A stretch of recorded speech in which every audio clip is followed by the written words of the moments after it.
Yo creo que llevo tantos años estudiando al personaje por algo, es porque el personaje me interesa. ¿Te conmueve? Realmente conmoverme no, pero sí sé que es la palanca del mundo occidental, al menos de la mitad del mundo, y del mundo que es el que manda. No sabemos si por mucho tiempo, pero el que ha mandado hasta ahora, o por lo menos hemos ignorado otros aspectos Entonces ese personaje es fascinante. Ahora, ¿cómo lo veo yo? Pues yo no lo veo como un hijo de Dios. A lo mejor es de formación profesional, y debo decirlo con toda honestidad a los que nos ven y nos oyen ahora. Yo lo veo ya con esta, digamos, pose, si yo puedo decirlo, de 40 años, de ser un filólogo, amante de los textos, de ser un historiador, de intentar ser un racionalista, de estar analizando los textos y de ser un poco escéptico, o bastante. Entonces yo veo al personaje pues como un rabino, y realmente un rabino fracasado, pero un rabino estupendo, genial en algunos aspectos, un genio religioso, porque destacó sobre otros rabinos de la época, pero no me emociona a mí, personalmente. ¿Un gran exorcista? Yo creo que sí. ¿Un gran curandero con poderes totalmente sobrenaturales? Cierto, totalmente, no diría sobrenaturales, pero por lo menos paranormales. Es decir, lo que podemos decir de Jesús curandero y exorcista, brevemente, desde el punto de vista de la ciencia es: un historiador tiene que afirmar que los contemporáneos de Jesús sostuvieron que él hacía cosas que no eran corrientes y que a los ojos de los demás les parecían extraordinarias.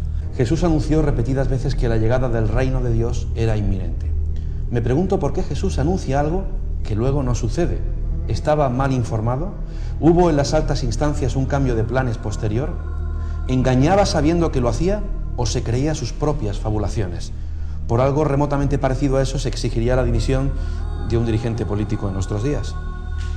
Muy bien, es una buena pregunta. Yo respondería que Jesús, a su vez, se enmarca dentro de una figura que es el rabino carismático, es decir, dotado de gran poder frente a las masas, que atrae a las masas, y que es un apocalíptico, es decir, que está convencido de que el fin del mundo va a venir, digámoslo, dentro de 10 minutos. Conociendo bien al personaje, estoy totalmente convencido, y además hay muchísimos datos en los evangelios, datos que a algunos se les han escapado a los evangelistas y que probablemente son verdad, que pintan totalmente a un personaje convencido de que el fin del mundo es inminente. Por lo tanto, esa pregunta yo rechazaría una respuesta que dijera ese personaje estaba engañando, lo hizo conscientemente, estaba mal informado. No, él estaba totalmente convencido, pero es que lo que pasa es que Pablo también estaba convencido, es que los primeros cristianos estaban totalmente convencidos de que el fin del mundo vendría enseguida, por eso vendieron todas sus propiedades en Jerusalén, simplemente que era un convencimiento que no se cumplió. No, ahora, ¿qué explicación hay eso? Pues habrá que preguntárselo a Dios, si es que ese Dios, tal como se pinta ahí, existe o es otro. Nos formuláramos la pregunta todavía más sustancial, si existió o no realmente el personaje.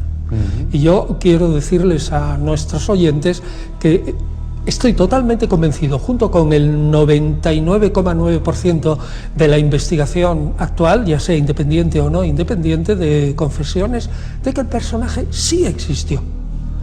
Sí existió.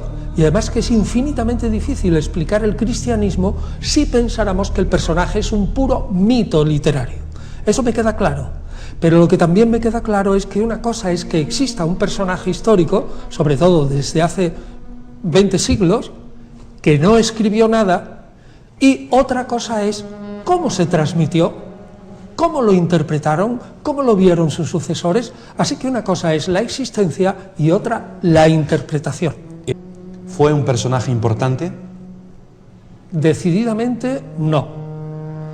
Y digo que no porque si tomamos la historia de Israel durante todo el siglo I, desde la época en que murió Herodes el Grande, es decir, ese rey que ordenó supuestamente la matanza de los inocentes, que no está probado, pues resulta que empiezas a leer la historia de esa época, relatada sobre todo por Flavio Josefo. ¿Quieres decir, perdón, Antonio, que no es histórica la matanza de los inocentes? Probablemente no, pero ya entraremos en otro momento. Probablemente no, podemos decir el argumento, es que no aparece por ninguna otra fuente histórica.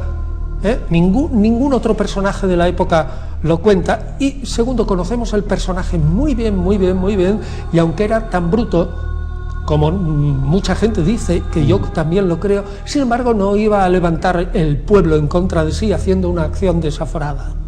Es inverosímil. Probablemente Jesús no nació en Belén sino en Nazaret, y que sea hijo de Dios no se puede saber por la historia sino solamente por la fe. Y en cuanto al mensaje, es cierto que él dice que en fin, el mensaje es profundo, es estupendo, pero si analizamos punto por punto el mensaje de Jesús de Nazaret, lo encontraremos en los rabinos de la época de una manera parecida o en sus fuentes del Antiguo Testamento. Por otra parte, Juanjo no dijo en ese momento que el mensaje nuclear de Jesús de Nazaret es la venida inmediata del reino de Dios. De eso no dice nada, ni tampoco en qué consiste ese reino, ni en qué sentido iba a ser participado por los personajes que tenía al lado. Es decir, ¿quiénes iban a entrar dentro del reino? Por lo tanto, yo diría que Juanjo Benítez se construye también un Jesús, como decía antes, del corazón, que puede parecer muy bello, pero que a mi parecer dista bastante, a pesar de que tenga razón, de que corrige, por ejemplo, la imagen del Dios terrible del Antiguo Testamento, Yahvé, etcétera. ¿No? Eso sí, pero tampoco lo niega. Aparte que Jesús no solo salva, o no solo viene a decir que este Dios es muy bueno. Hay un montón de frases en los evangelios en que ese Jesús condena de una manera tajante. Jesús salva y Jesús condena al que no le oye, y además dice que todo el peso de Dios caerá sobre él. En una palabra, yo diría, Juanjo Benítez, pues dice medias verdades, o decía medias verdades, no sé lo que pensará ahora. Antonio, es que Jesús no estuvo casado. No lo sabemos. Nosotros solo tenemos de Jesús, de una manera medianamente científica, aquellos meses de su vida pública. Si estuvo casado antes del momento en el que empezó su vida pública, es decir, después del bautismo por Juan Bautista, nosotros no lo sabemos, no tenemos fuentes fidedignas. Todo lo que sabemos anterior se reduce a 3 o 4 cosas y encima son fantasías. ¿Pudo estar casado?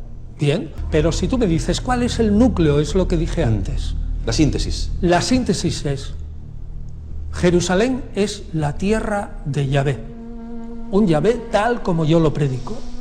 Sus habitantes no son fieles a la alianza.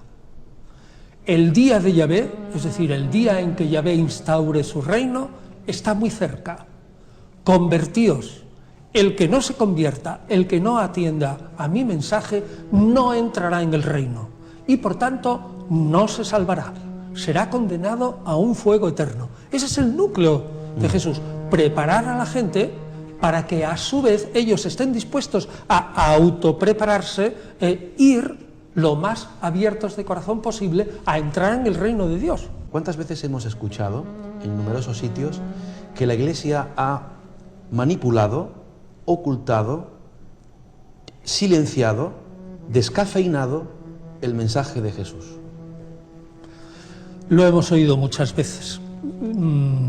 A mí me parece que lo que se puede decir, que el mensaje de Jesús está en escritos que se llaman evangelios, lo que se puede decir realmente desde el punto de vista histórico, que en los años de 300, 400 hubo una lucha enorme. Y ahí la Iglesia se empleó a fondo por eliminar todos aquellos evangelios, que eran decenas y decenas y decenas, que ya no habían sido aceptados por ella. Eso es totalmente cierto.